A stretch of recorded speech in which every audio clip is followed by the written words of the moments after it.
Hello, and welcome to our Wellness Ambassadors at Work interview series, hosted by myself, Lisa Kelly of Kelly Wellness Consulting, Inc., and founder of the Workplace Wellness Ambassador Certification Programs. It's an honor and a privilege today to interview Laura Putnam, CEO of Motion Infusion and author of the newly published book, Workplace Wellness That Works.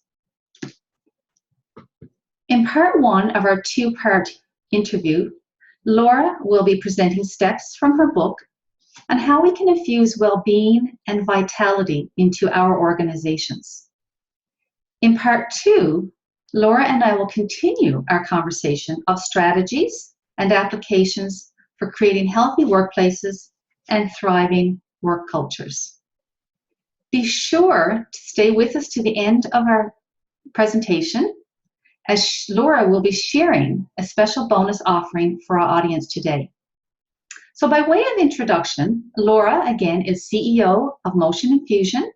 She's a speaker, trainer, and consultant on well-being and human performance. She is the author of Workplace Wellness That Works, published by Wiley. She is the chair of the American Heart Association's Greater Bay Area 2020 Task Force. And she is also the recipient of the American Heart Association's 2020 Impact Award. Some of her recent and upcoming media appearances include MSNBC, Business Insider, Investors Business Daily, and Globe and Mail, just to name a few. So welcome, Laura. It's quite an honor to have you join us today. Thank you, Lisa. Nice to be on your show. Oh, and so I understand you're going to share a presentation with us in just a minute now. And so just for the benefit of our viewers, while Laura brings up her slides, your screen may go just a little black for a second, but hang tight and she'll be right with you as she brings her slides up.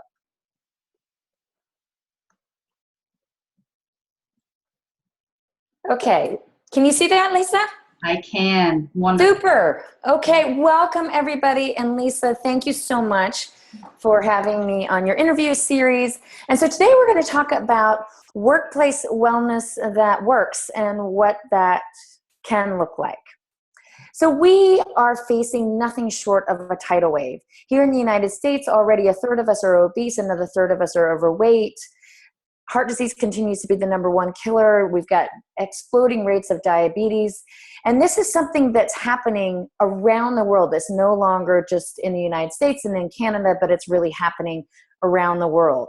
Now, the most promising part of this, but also the most frustrating part about this, is that this largely comes down to behavior change.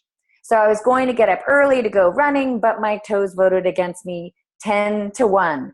And this is what all of us as workplace wellness professionals and just as wellness professionals, this is what we are largely up against, is how we can accelerate broad-based behavior change so that we can start to finally get a crack at that tidal wave.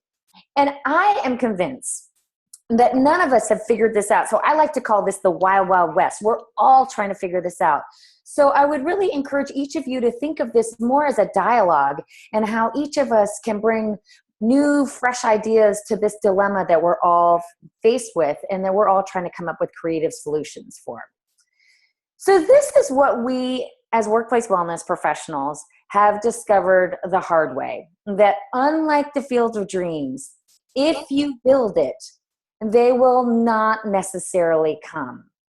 And so this is what we're seeing as our typical results. So this is our typical protocol in most workplace wellness programs. So we begin with some type of assessment. So this is generally a health risk assessment and or a biometric screening.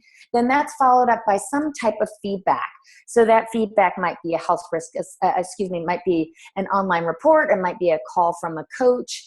And then generally that's followed up by some type of program. So these programs are really what the heart of workplace wellness is. So these are things like Weight Watcher programs, or this is things like team challenges, or this might be something like a lunch and learn, or this might be coaching.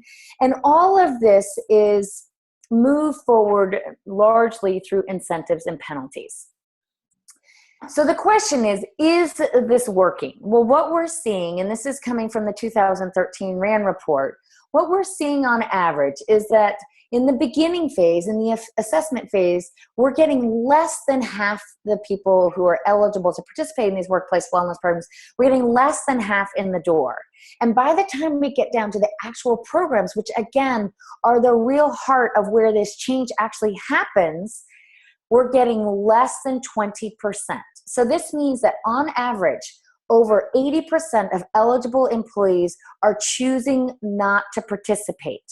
And while this may be different in some organizations, workplace wellness really is working, but these again are the average rates. So the question is, what can we do differently? And how can we make changes so that each of us don't feel like this on a day-to-day basis, like we're pushing a rock up a hill like Sisyphus and trying to get people to engage with our programs, and also in trying to get that senior leader buy-in. So we can approach this by doing yet another program. So yet another wellness champion program, yet another challenge, yet another lunch and learn, yet another tracking device, yet another incentive, yet another coaching session, or we can do this a little bit differently. We can think about starting a movement, because this is something that really moves people. People like to feel like that they're part of something much bigger. So here's what I'd like for each of you to consider, and this is what's outlined in my book, that we first and foremost, that we think about starting a movement. And then we think about how we can build that movement. And then finally, how can we give tools to the employees that we're trying to reach so that we can make it last? So these three sections are what form the foundation for this book. And under each of these three sections, we're going to take a look at individual steps. So step number one, each of us needs to shift our mindset from expert to agent of change. So I would venture to say that someone like Oprah Winfrey has probably influenced more behaviors than any expert who's in the field of workplace wellness or in health. So someone like Dean Ornish is taking notes from Oprah Winfrey on how he can sharpen his change maker skills. And this is what each of us needs to think about doing. How can we be an agent of change? Well, this is one thing that agents of change are really good at doing. They're really good at persuading. And remember, your number one job is to persuade people to be part of your movement. Now, this is where we can take lessons from Oprah as well as from advertisers. Every advertiser knows that we buy with our hearts and then we later justify with our minds. So as workplace wellness professionals, first and foremost, we need to learn how to speak to the heart. In other words, we need to make the emotional case, not only to the people that we're trying to reach, but I would argue also to those decision makers who are deciding whether or not our programs get funding. Then we need to make the business case. So in thinking about making the business case, this is where we start to speak to the head, where we make more of the logical case. We want to keep in mind that healthcare costs, those are direct costs, but those only account for a fraction of the costs that are connected to poor health and low levels of well-being. The biggest area of loss and the biggest area for potential gain with workplace wellness programs that are done well is actually in the area of something called presenteeism. And presenteeism is when we show up in body, but we're not fully there in mind and spirit. And this is what really connects well to engagement and productivity. And this is where we really can make the biggest win. And this is what we need to do a better job of speaking to. So if you all will recall, in 2014, the Seattle Seahawks won the Super Bowl for the first time. Now, the real story behind this is not the football players or even the coach, but is their sports psychologist. Their sports psychologist, Michael Gervais, he begins every conversation with every player and every coach with the question, what's possible? And I would argue this is what we need to think about doing. Step number 2, after you've shifted your mindset from expert to agent of change, How can you help people to imagine what's possible? And so this is really about moving from just talking about health, because frankly, let's admit it, most people are not that interested in health, and we keep trying to sell people on health. But what people are really interested in is they're more interested in quality of life and how they can move from simply surviving to fully thriving. So this is when we start to expand what workplace wellness is, to move beyond physical health, to start looking at multiple dimensions of well-being. So this includes things like emotional well-being and social well-being, financial, community, and career. And in fact, according to Gallup, career well-being may in fact be the trump card for our overall well-being. Their research showed that those who have a high level of career well-being are actually 50% more likely to be thriving overall. So what I like to do is I like to actually map this to Maslow's hierarchy of needs. So if we want to imagine what's possible, at the very foundation, this is physical well-being. But again, remember, not that many people are really interested in physical well-being. So how can we move beyond that? So we might think about the next level up being things like emotional and financial well-being. So if we don't have our financial well-being in place, it's really hard for us to think of anything else. And then the next step above that is social well-being, being connected with one another. And just as Maslow showed, we all have a need for belonging. Above that is the need for self-esteem and achievement. So this is where we can tie career well-being. And then at the very top, this is about self-actualization and really reaching our full potential. And this is where we can tie things like community well-being, environmental well-being, and even creative well-being. And this is about moving from wellness to well-being, helping people to fully thrive and achieve a high level of vitality in their lives. So someone by the name of John Teal, who was with Merrill Lynch, he's a leader who actually did imagine what's possible. And he brought in all of his wellness and meditation gurus. And the problem is he forgot to check in with the culture. And what happened was there was this huge backlash. And in the words of the speak of Merrill Lynch, there was a return of the thundering herd and a return to meat, potatoes, and booze. And so what he forgot to do was he forgot to uncover the hidden factors or look at the culture to see what matches the culture. So we want to make sure that with any wellness initiative that we look at the culture first to make sure that anything that we do really matches that. And beyond that, it's really important for us to look at the culture to assess, is this a culture that's likely to support or sabotage any wellness efforts? And so if there's a negative culture in place, it's highly unlikely that anyone is going to really engage with that wellness program in a meaningful way. So what I would suggest is that you yet again leverage Maslow to assess your culture first and foremost. So what's the functioning factor like? Or do people have what they need to do their job? What's the feelings factor? Do people feel a sense of trust? Do people feel like they're respected when they're at work? What about the friendship factor? Do people have fun? Are they engaged with their coworkers and with their boss? What about the forward factor? Are people moving forward in their careers and feeling like there's opportunities for growth? And then finally, what about the fulfillment factor? Do people feel like that they can become their best selves and make the world a better place when they're at work? So this is really about shifting the culture from what I like to characterize as a have-to culture to a want-to culture. And this want-to culture is really what we need to have in place in order for our wellness program to be successful. So when we go to the doctor, what the doctor typically does is that they examine us and they diagnose what's wrong with us. And then they work with us to help fix us. Well, here's the problem with that. While that rationally and logically makes sense, the problem is that we are emotional beings. And as it turns out, fear is not motivating. And this is exactly what we keep doing in workplace wellness. We keep starting from a place of fear. We have people identify what they're doing wrong through these health risk assessments and through these biometric screenings. And what I would argue is that instead we need to leverage some of the fabulous research that's coming out from people like Barbara Fredrickson, and we need to start with what's right.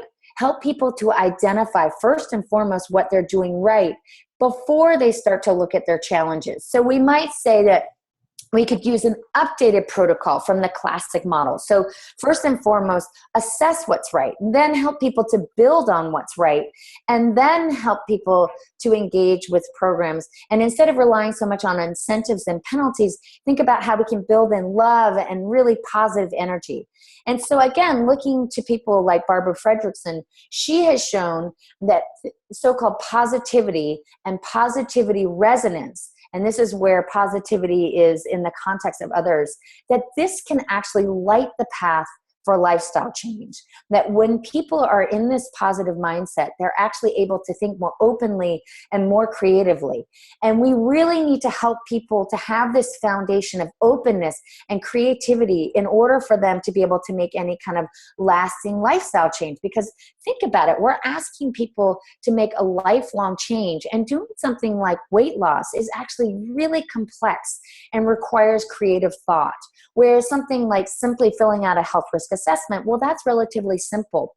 And so it doesn't rely as much on the need for positivity and positivity resonance. But again, when we're asking people to make these changes on an ongoing basis, and we're really looking for ways to make this more sustainable, we have to think about creating that positive foundation first.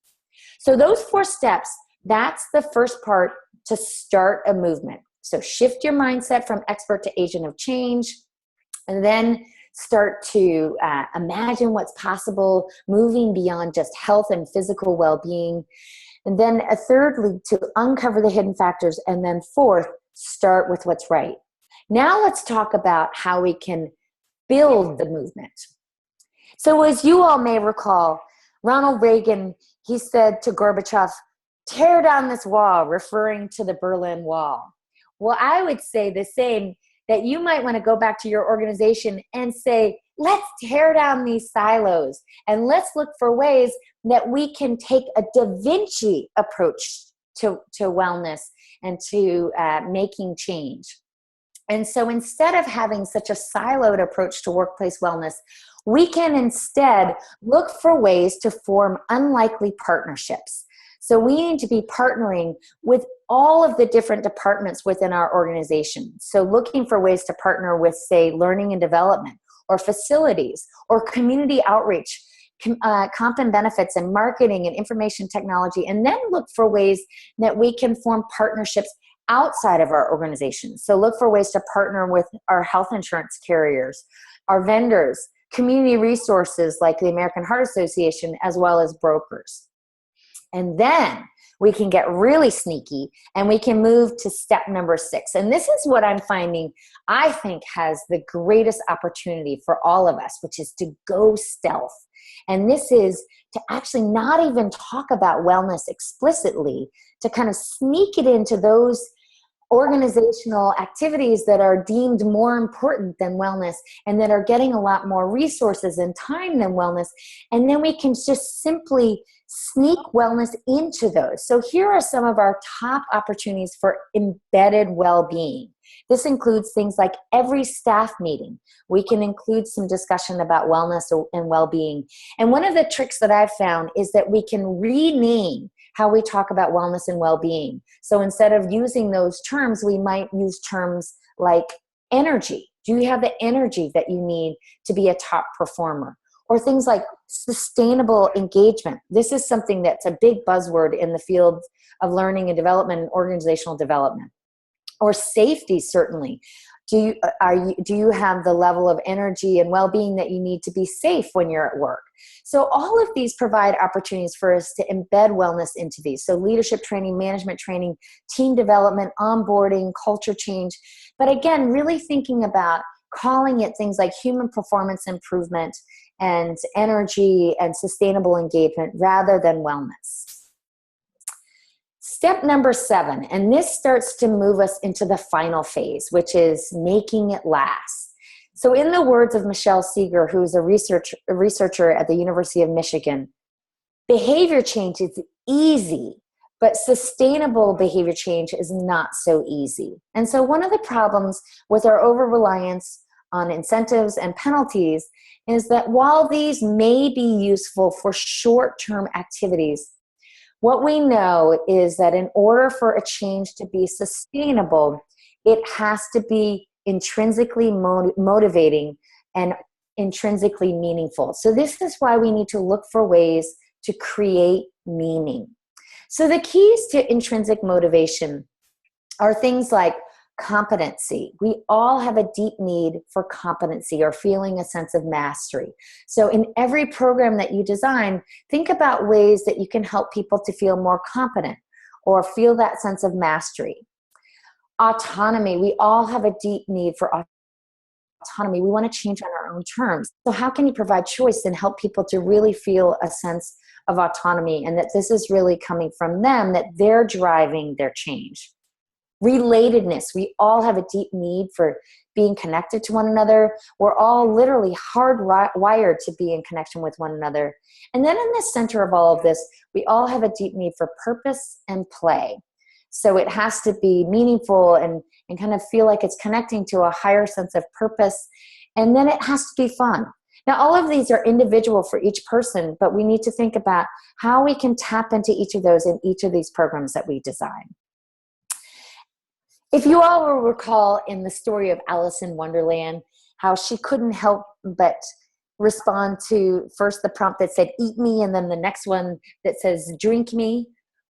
We, like Alice in Wonderland, we tend to eat or drink whatever is put in front of us. And so in step number 8, we need to think about designing nudges or environmental prompts that make health and well-being the easy choice.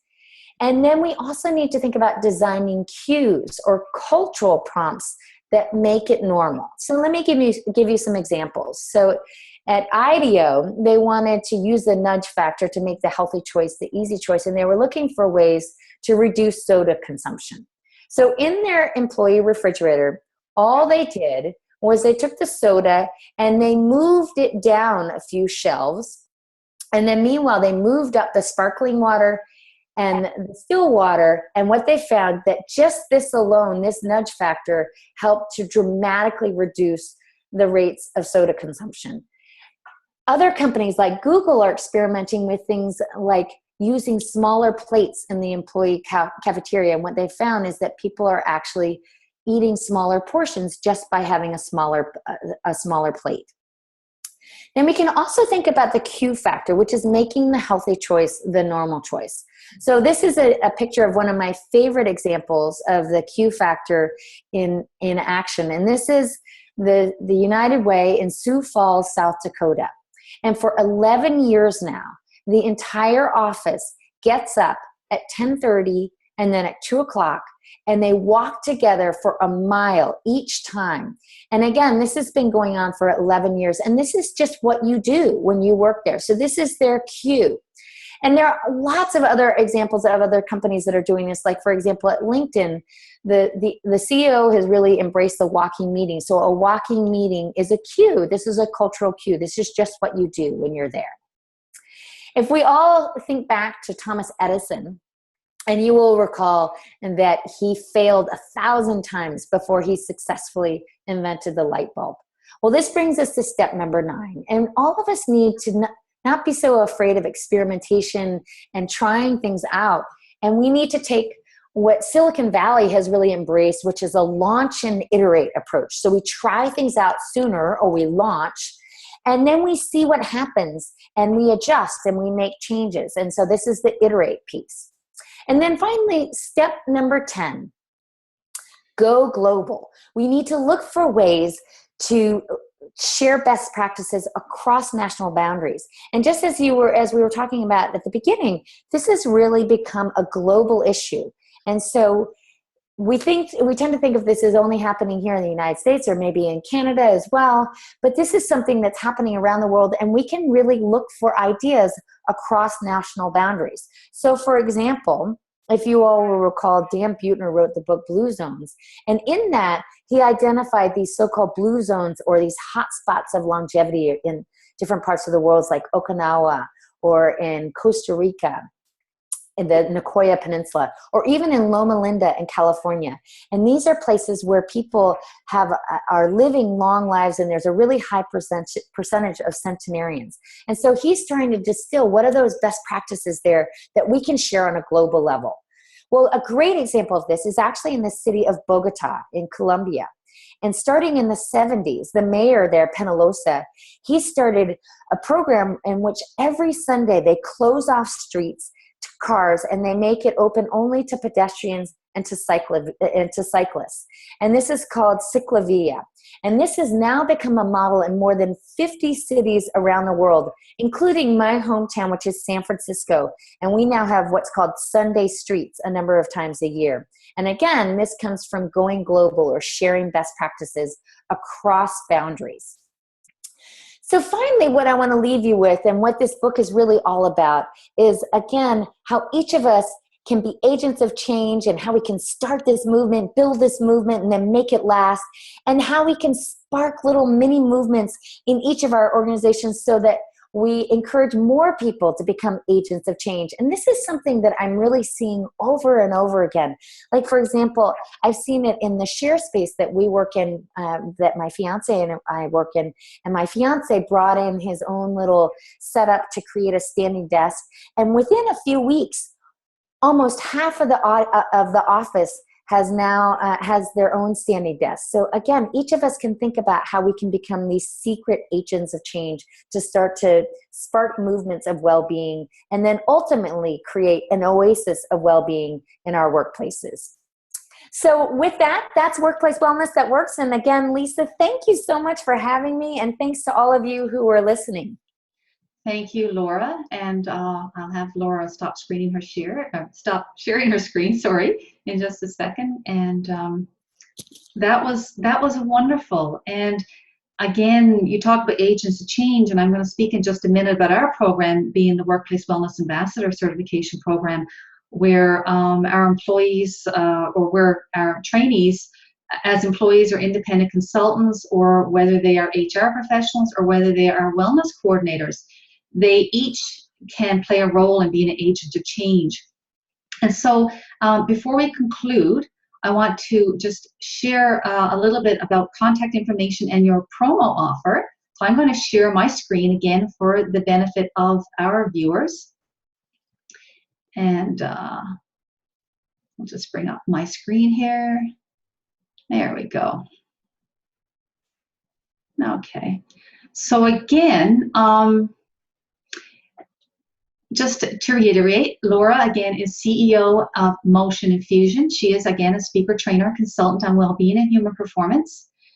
And to learn more about Motion Infusion, please visit her website at motioninfusion.com or by email at laura@motioninfusion.com. Now, just a little bit about Laura's. We mentioned that she had a special for us. So Laura, would you like to speak to this quickly? Sure. So one of the things that we're doing in celebration of the recent release of Workplace Wellness That Works is that we're offering complimentary training. So for any organization that's interested in a complimentary workshop up to 1 day, we are offering that, and I will come in and provide a day-long workshop with the bulk order of 250 books, or if you're interested in a shorter engagement up to 90 minutes, and then we're also offering that on a complimentary basis with a bulk order of 100 books. Great. Thank you, Laura. And also, Laura will be presenting to our upcoming Workplace Wellness Ambassador Certification Program, and she will be presenting in our November 7th webinar, and presenting on the topic of how to design engaging lunch and learns. So that is going to be quite another interesting and dynamic presentation by Laura, and we encourage everyone to consider participating in that webinar through our ambassador program. And you can find out more again by contacting us at info@kellywc.com or by visiting our website, kellywc.com. So in conclusion then, to learn more about our ambassador programs, you may visit us at kellywc.com, as I just mentioned, or at our email, info@kellywc.com. Our fall programs begin October 12th. And again, we'll have more information coming out shortly on our upcoming programs, including our new Master Certified Ambassador program that is going to be quite exciting. So again, thank you everyone for joining us today. Thank you, Laura. It was a most enlightening presentation, and I wish you much, much success with your and your future projects. Laura's book is available on Amazon, Barnes & Noble, and all other major outlets. And again, if you're interested, we certainly encourage you to follow up our second interview with Laura, where we will be further discussing strategies for creating wellness and workplace wellness that works, and steps to how to infuse well-being and vitality into any organization. And so again, thank you to our viewers for joining. Thank you once again, Laura, and stay tuned for future episodes of our Wellness Ambassadors at Work interviews that may be found on our Kelly Wellness Consulting Inc. YouTube channel. Thank you once again, everyone. Until next time, stay healthy and well.